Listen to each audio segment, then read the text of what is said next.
I won't bore you with the background of how I met and courted my wife, Marcy. Let's just say we met in high school, fell madly in love, and married as soon as I got a job. We've been married for 18 years and have a 17-year-old daughter, Jessica. You do the math. 2 years later, we were blessed with twin sons, Brian and Baxter.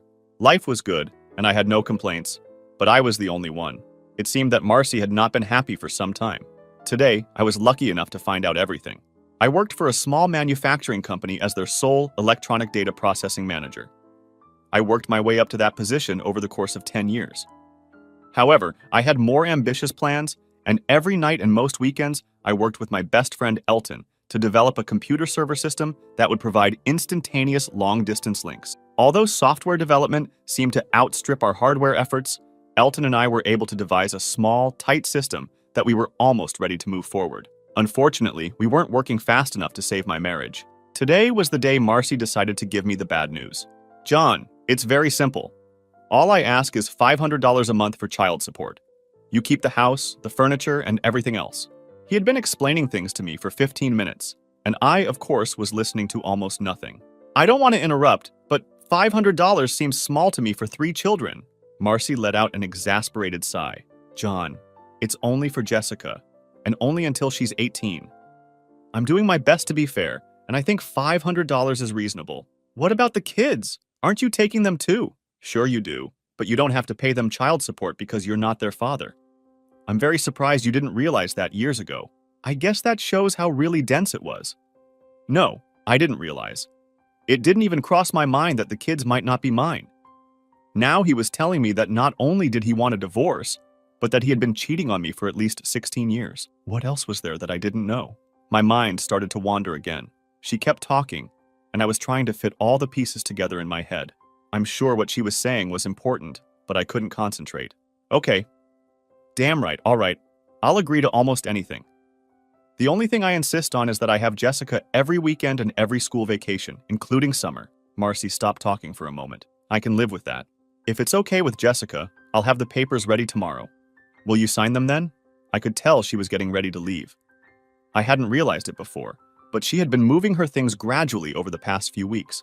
Just a couple of questions before you go, please. Who the hell is the twins' father? Who are they going to live with? Lastly, why have you waited so long? Langford King is Brian and Baxter's father. We're all moving into his house. What about his wife? Where are Joyce and the girls going to stay? Joyce left and took the girls with her. When she caught Langford and me in bed, her marriage was over. I didn't file for divorce before because Langford was still married, and I had no choice. Now that he's getting a divorce, it seems practical for me to do so as well. You've been banging Langford for 16 years? That's right, and I have no intention of stopping. I'm sorry, John. You're a great guy, but you're only mediocre in bed, and I'm afraid you're going to be working just to put bread on the table for the rest of your life. Langford is rich, successful, and a great sex partner. I only have one life, and I want to enjoy it to the fullest. You couldn't give me that. I had no answer for that. I watched her walk out the door and cracked open a cold beer. She was right. Here I was, sitting in a $300 recliner drinking cheap beer. I had big plans, and that was it. I guess what really killed any feelings I still had for her was when she compared my sexual performance to Langford. There's not much you can do about something like that. You either have it, or you don't. I was always satisfied, but apparently Marcy was not. We had known Langford and Joyce since high school. Foster King, Langford's father, was the carpet king in our town for as long as I can remember. About 10 years ago, he retired to Florida, and his only son took over the business. Many of us used to get together at regular intervals for barbecues, picnics, and other get-togethers. Marcy and Langford were always friendly with each other, but no more so than any of the other people who attended. Langford began to drift away from our group as his bank account grew. In the last few years, we only saw them 2 or 3 times. At least I did. They had 2 beautiful teenage daughters who were friends with Jessica. Speaking of Jessica, she was the bright spot in my hectic life. She was small, funny, and cute. She always made me smile. Unlike her siblings, she studied hard and was an excellent student. All she wanted was to get good grades on her SATs and get accepted into a good college. I did everything I could to help her. Brian and Baxter were the opposite. Not only were they not interested in academics, but they also had no desire to participate in sports. I tried several times to get them involved in my computer projects without success. Most of my contact with them was either preventative or corrective in nature. I would adjust situations and their mother would walk all over me. Now I understood why. Marcy was always a good wife. She never denied me sex and often initiated it. She kept the house clean and was never demanding. She was a great mother and a wife I was proud of. It seems she was also a fabulous actress. I was finishing my third long neck when Jessica came home from school. There was no telling when the kids would arrive. They usually missed dinner several times a week, and Marcy didn't say anything.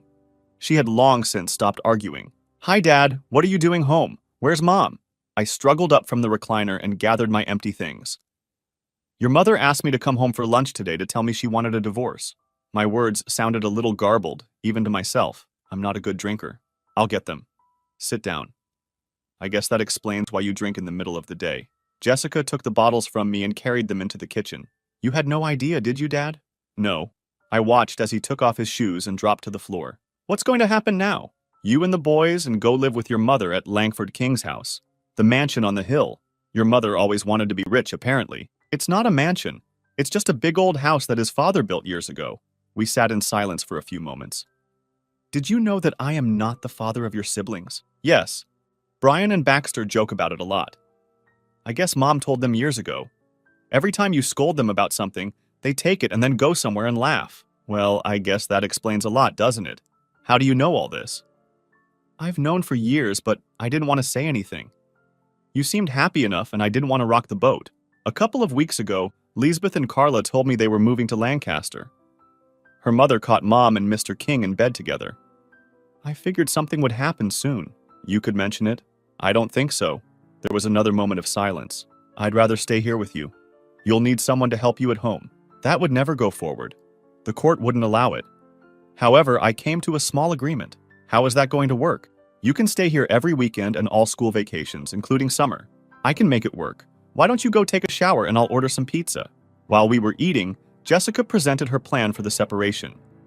She would come to our house on Friday after school and stay until she went back to school on Monday morning. It sounded better than I had imagined. We were still discussing the details when the phone rang.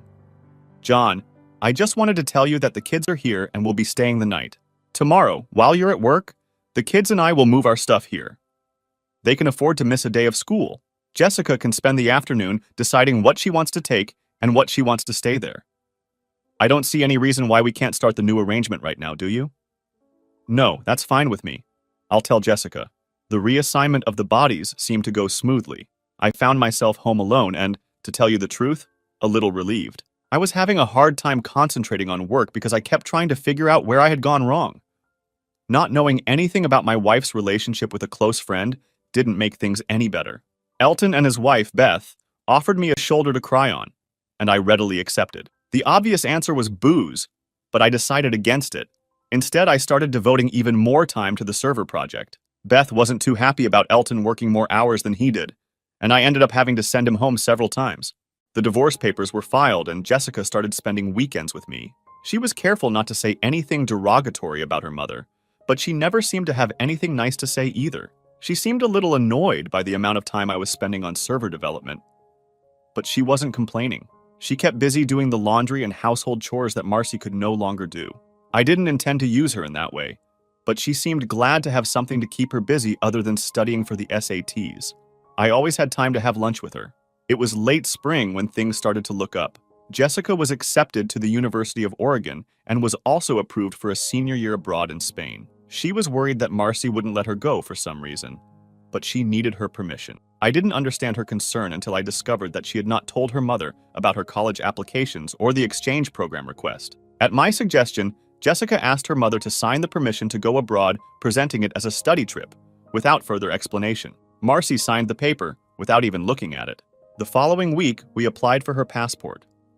My divorce was final. Langford was still fighting Joyce for hers. Joyce wanted blood. Marcy signed over all rights to the house to me, but I still didn't know what I was going to do with it. While Elton and I finished the server project, Beth used her computer skills to create an elegant presentation. We prepared a slide presentation and had the handouts professionally printed. A week later, we had a contract to supply a hardware system to the State Highway Commission, and a nice check. I was forced to quit my job to get it. Since I no longer had a family, a steady job wasn't that important. Elton, on the other hand, couldn't afford to quit his job, but worked many nights and every weekend to get everything up and running. Beth seemed a little more understanding. It didn't cost us anything to hire several college students to help us with the installation. The wireless technology seemed to simplify everything, and the entire installation was done with off-the-shelf components. Within 6 weeks, we had a fully operational system. It had a few glitches, but the customer was delighted. 2 days later, the State Department of Corrections called to set up an appointment. Elton quit his job, and Beth announced she was pregnant. The second hire went much smoother. A couple of students had graduated and were happy to be hired full-time. Elton struggled without me for a week while I accompanied my daughter to Barcelona. I needed the vacation, and Jessica was feeling better with me. Marcy was furious when she found out about the trip, and also when I stopped sending her child support checks. I could easily afford to pay them, but I felt like making her angry. All I had to do was hold out for 5 more months until Jessica turned 18. We were receiving inquiries faster than we could answer them. I became the full-time contact person and was constantly traveling. Elton took care of things at home for the most part. We had to rent a small office, which Beth quickly took over. She was happy for me to do most of the traveling. Beth was forced to hire office staff to be trained when she had the baby, and we also hired a lawyer. Things were going better than we had anticipated. Our legal sleuth encouraged us to incorporate, but subcontracted the work to a professional law firm in Philadelphia. I felt lonely at home again. I could handle a few days without Jessica because I always knew she would be there on the weekends. Now I was spending a lot of time emailing and making overseas calls.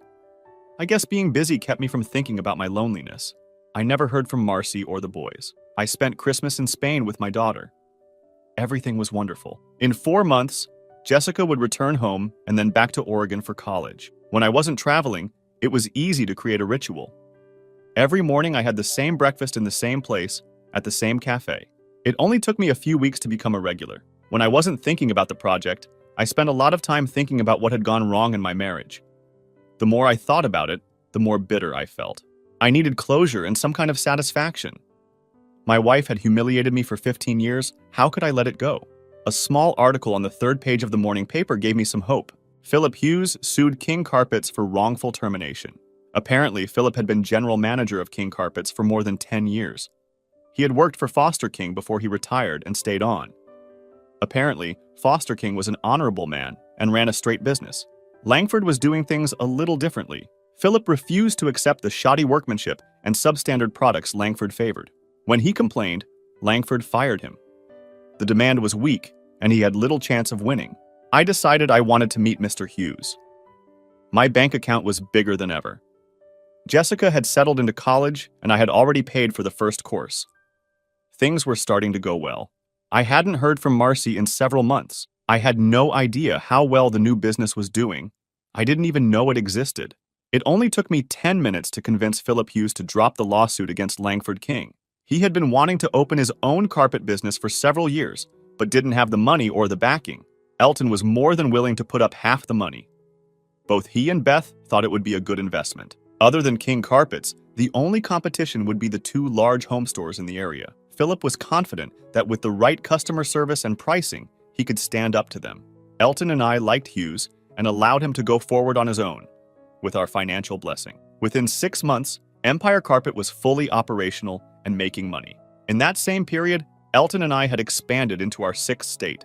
Our server system turned out to be perfect for most government operations with numerous locations. We never had to advertise. The business grew on its own, and before long we were completely overwhelmed. It was hard to tell if we were very happy or very frustrated. Best of all were the monthly checks, which kept coming in.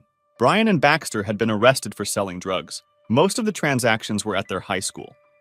It took our lawyer more than half a day to convince the authorities that I was no longer responsible for their action. At the end of the day, papers were filed releasing me from any parental responsibility for both of them. In the evening, Marcy called to reprimand me for my actions. I hung up on her and turned off my cell phone. In a few months, they would be 18 and responsible for their own lives. I raised them, but I never liked fools. After receiving 2 inquiries from the great state of California, Serpentine Enterprises of Palo Alto made a formal offer to buy our small company. We had been in business for just over 2 years and were offered $60 million in cash, plus some stock options in the company. We had no problem accepting the deal. Elton agreed to stay with the company at a ridiculous salary, but he would have to move to San Francisco. Beth said she would divorce him if he didn't take it. 3 of our young engineers would become millionaires overnight before they turned 25. I decided to retire. The realtor was putting up the for sale sign in the front yard when a van pulled into the driveway. It was one of those custom-made vans with a special wheelchair ramp attached to the side. I watched from the porch as a pretty Latina woman stepped out of the driver's door and activated the ramp mechanism. It was obvious that she had done it hundreds of times before. In less than a minute, an older man, whom I immediately recognized as Foster King, was driving a motorized cart down my sidewalk. The porch steps prevented him from going any further, so I walked over to greet him. "Do you know who I am, young man?" I was flattered that he referred to me as a young man. Maybe it was his way of catching me off guard. "Of course, I recognize you from your TV commercials. You sure have aged." My impudence made me smile a little. The grim expression with which he approached me seemed to fade at my obviously childish comment about his age. He wiggled a little on the cart before surprising me again. "I need a beer. Do you have cold beer? In a bottle, not one of those damn cans. There are some Fosters in the fridge. Do you want to come in or shall I bring them in here? Just relax. Maya can get them. Sit down. We need to talk." Maya circled me as I sat on the porch steps. I have to admit that the old man caught my eye, but so did Maya. She was wearing a white blouse and black pants. The pants weren't particularly tight, but tight enough to show off a nice ass. It wasn't what I would call small, but it was shapely. "Easy, boy. She'll be right back." Foster King caught me looking at her friend and took the opportunity to give me a dig. "Sorry. No offense, but she's quite attractive. Why the hell do you think I hired her? I hope it was to seduce me. In your dreams, young man. She's more woman than you could ever handle." We were both laughing when Maya came back with the long necks. She looked at us funny when we stopped suddenly. "You didn't come here to drink my beer, Mr. King. What can I do for you?" Maya was half sitting and half standing, with one leg propped up on the porch railing. She caught me looking again and let out a giggle. "You're causing me a lot of problems, Mr. Terrell. A good percentage of my retirement income comes from the profits generated by my business. That income has been declining lately, and I have discovered that you may be the cause of it. I'd like to give you a chance to explain yourself before I kill you. Now, Foster, please behave yourself. You promised me you wouldn't do any of that nonsense. Apologize to Mr. Terrell." It was the first time Maya had spoken since they arrived. I expected some kind of accent, but she spoke perfect English. Damn it. He won't let me have any fun. Foster finished what was left in the bottle with one last swig. "I'm sorry, John. I was just trying to get your attention. I promise I won't get you killed." He said that last in a fake Italian accent and then gave me a small smile. "Who did you talk to before you came to see me?" "I had dinner last night with my son and that sleazy broad he's sleeping with. He says you caused all the trouble. It was hard to get anything out of him because he kept insisting that you were trying to get even for something. I finally got fed up with him and left early. I didn't even get to see my granddaughters. I was hoping you could give me some facts instead of bullshit." Before he could say anything, Maya stepped off the railing and whispered something in Foster's ear. "Oh, damn." He slammed his hand against the arm of the cart. "That explains everything. Why the hell didn't you tell me last night, Maya? Sometimes I wonder what I pay you for. You pay me because I'm the only one who puts up with you. Mr. Terrell, I was unaware that the woman staying with my son was your ex-wife. I apologize for referring to her as sleazy. To be honest, I don't understand why you would be upset with my son for taking her. It seems to me that you would be thanking her. I understand you didn't like it. Not particularly. He got a little upset when I asked Langford where my granddaughters were. Joyce and the girls are staying with their parents in Lancaster. You know Joyce. Very good. I consider her a good friend. I can't say the same for her son. Well, this is all very interesting, but I still have to get down to the business I came for. Mr. King, have you spoken to Philip Hughes yet?" "No. Why should I? Is he a trustworthy person? If so, don't you think he could give you the best answers?" Foster sat quietly as he thought. "Can I have another beer?" No. She didn't object or hesitate. It seemed Maya was in charge of her welfare, if nothing else. "I'm leaving. Tomorrow I'll talk to Philip and visit my granddaughters." Foster King was a determined man. He put the car in gear toward the driveway before Maya could get up. She smiled at me as she hurried to catch up. I looked forward to seeing her again. Suddenly, I thought about how long it had been since I'd had sex. Maya was as efficient getting Foster into the van as she was getting him out of it. Before the door closed, she looked at me. "Don't leave town, John Terrell. We still have business." I found the visit enlightening. After killing another beer, I took a long, cold shower. I think Maya had taken hold of me. She was probably married or involved with some youngster, but I could still daydream. That night, I received a surprise visit from my ex-wife. "John, what the hell are you doing?" Langford says you're behind this Empire carpet fiasco. I told him it was a mistake, but he insists you're trying to drive him out of business. Marcy, King Carpets has been a fixture in this town since we were kids. I don't know a damn thing about the carpet business, so what makes you think I had anything to do with it? Don't play dumb with me, John. I know you better than that. You and Elton are the owners of the building. The new store is in, and your names are on all the forms and paperwork necessary to start the business. Langford has friends who were able to find this out without any trouble. Philip Hughes is just a front. You're right, of course. I could never fool you, could I? Well, what are you going to do? Are you going to stop it? Of course we won't. Elton and I have invested too much money in this to just walk away. If you're paying attention, I think things could get even worse in the next few days. What else are you going to do? How can it be any worse than it is? I'm not sure. In fact, I could be wrong. Forget I said anything. Of course, the seed had been planted. There was no way I could forget it now. It was obvious that my wife was upset with me. She headed for the door and turned before she left. The way you treated Brian and Baxter after their arrest was terrible. You raised those boys, and you should have shown a lot more compassion for them than you did. I expected more from you. I'm just curious, Marcy. When did you tell the boys that I wasn't their father? Is it important? I think so. About 3 years ago, they accidentally crossed paths with me and Langford over coffee in a little store on Bleecker Street. There was a confrontation and things started to get ugly. I decided it was a good time to tell them the truth. The truth is, they took it better than I expected. Okay, that explains a lot. I gave my ex-wife a big smile. By the way, I'm going to see Jessica tomorrow. Do you want me to say hi to her for you? Don't bother. She has made it perfectly clear that I have failed as a wife and as a mother, as far as she is concerned. I'll take care of my children, and you can spoil your precious daughter all you want. He walked out, slamming the door. I spent the next week with Jessica. She devoted as much time as she could to her studies and showed me all her favorite places within a 100-mile radius. I wasn't surprised when she told me she wanted to stay in the area after she graduated.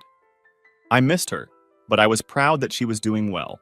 When I got home, I had a few surprises waiting for me. Foster King had been a busy man. He had no idea why he was confined to that motorized car, or whether he really needed it. Apparently, his money and influence in the area meant a lot. In one fell swoop, Joyce King had a new team of the sharpest lawyers in the state. By the end of the week, she was back at her old house, and Langford and Marcy were in a motel living out of suitcases. She had no idea where the boys were. The only thing I knew for sure was that they had been expelled from school and were awaiting some kind of trial or hearing. I wasn't too worried. Joyce had sent all of Langford and Marcy's clothes and other belongings to storage. My plans to use Philip Hughes to bankrupt the King Carpet Company came to a screeching halt. Apparently, Langford had never owned the company. Foster had kept it in his name and had also retained control over the entire operation, although he had not exercised it in recent years. Philip had left several calls on my answering machine, insisting that we needed to talk. It was impossible for me to know that Philip Hughes and Joyce King were friends. I didn't know exactly how good friends they were, but they were close enough to trust each other.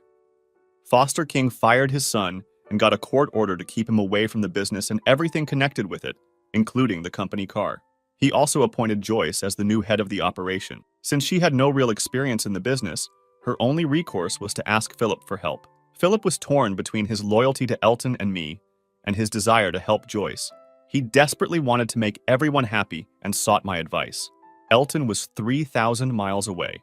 My realtor had 2 offers on the house waiting for me to review. One of them called for possession in 30 days, so I accepted it.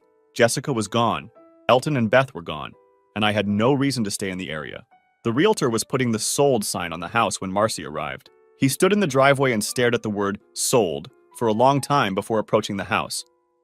Is it a done deal, or do they have to get financing or credit approval? It's a lock. They had cash, and they wanted it now. I'll be out of here by the end of the week. Why do you care? Joyce King got a fancy lawyer and was able to steal Langford's house. We were looking for a place to live until we can find a new one to buy. I thought you might want to rent this one. I'm sorry. You're late, but I'm sure with all the money in Langford, you won't have any trouble finding a place. I chuckled to myself as I said that.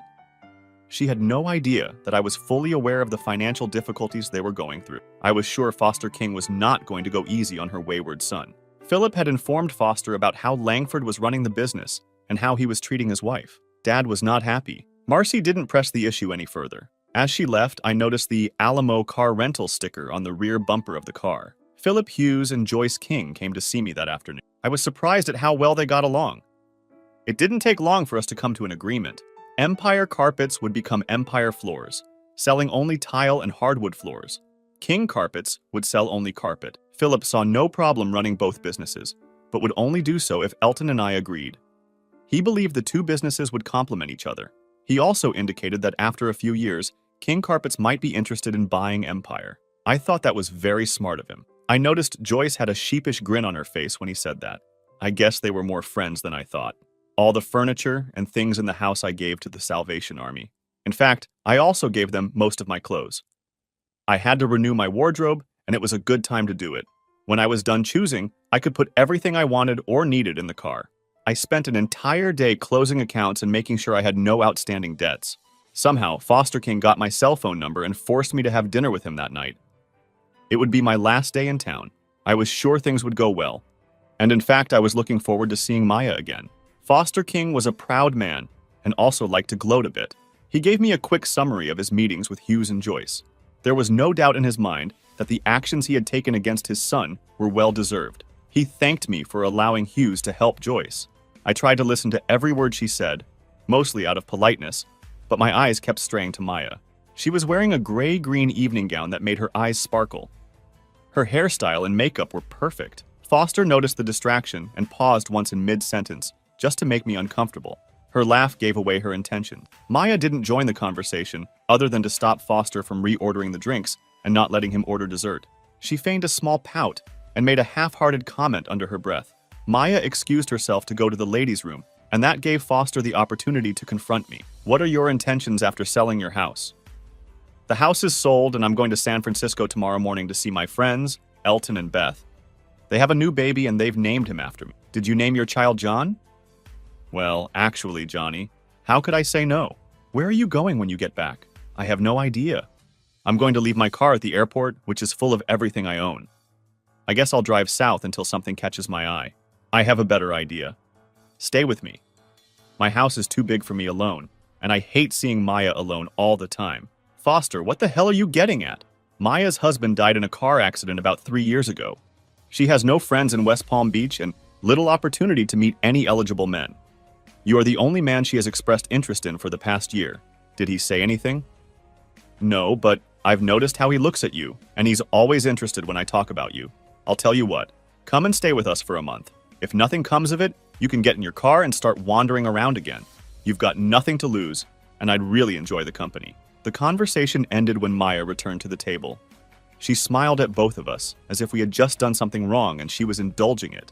She was definitely going to West Palm Beach. My visit with Elton and Beth was perfect. The new owners were able to expand the operation to over 20 states and several overseas locations. In a few years, the stock options would probably be worth much more than the cash they paid us. Johnny was adorable. I'm sure he'll curse his parents for naming him a boy's name, but I'll be the best godfather a child could have. I called Philip Hughes as soon as I got home, just to make sure everything was going well, before I left. The business was fine, and he gave me a quick update on Langford. It seems he had a fair amount of personal debt that was not covered by the business accounts or assets. The cost of the divorce plus the expense of hiring a lawyer for Brian and Baxter had left him pretty broke. He had no credit, no cash, and no prospects. I felt good for Marcy. 2 days later, I was in West Palm Beach. Foster King must have been richer than I thought, because the oceanfront house was magnificent. Whenever he could, he would get Maya and me together. I insisted that she show me all the restaurants in South Florida.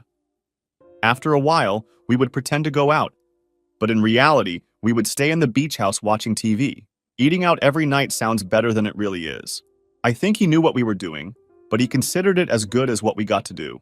We enjoyed our time with Foster, but we were starting to enjoy our time together even more.